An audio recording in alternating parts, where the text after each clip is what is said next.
I'm inside of Inkscape and I have a bunch of cat faces, but the problem is I can't separate them out easily. Sometimes you'll buy an image or you'll buy a vector and it's one vector with a bunch of images inside of it. So how do you separate them out? So I'm going to show you how to do that in this video. First thing I'm going to do is select the image. I'm going to go to Path and Trace Bitmap. From here, the brightness cutoff is over on the right-hand side. It's 45. I'm just going to click Update Preview, and we can see that looks pretty good.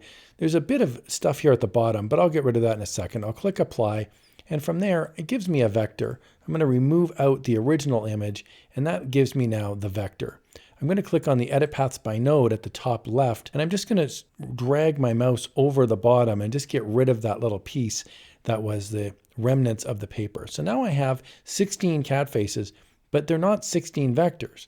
They're just one vector, and I want to separate these out. How do I do that? So what you want to do is select your vector, and then go up here to the top, go to Path, then go to Split Path. From here, you'll see my one dotted line now becomes 16 squares of dotted lines, and I can select any individual vector, and I can move them outside. If you want to save these as 16 separate vectors, you could select each one individually and delete them out, and then save it as a PNG file or save it as an SVG file.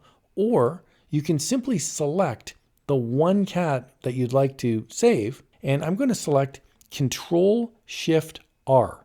And what that does is it sets the page to just this cat face. The other 15 are still there, but they're not on the page. So now, if I go to save this, I'm going to go File, Save As. I'm going to save this now as cat number 1, and it's an SVG file. I'll click Save. When you save an SVG file inside of Inkscape, it only saves the page. So there is my vector that I've saved.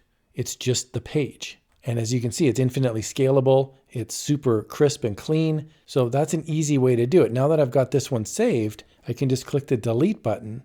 I can move on to the next one, Control-Shift-R, and now I can go File, Save As, and now I can save this as cat number 2. When I save it as cat number 2, you'll see now just this little guy pops up. He's the vector now, that's cat number 2. I hope you found this quick walkthrough helpful. Inkscape is free. Here's another video where you can have some fun using Inkscape.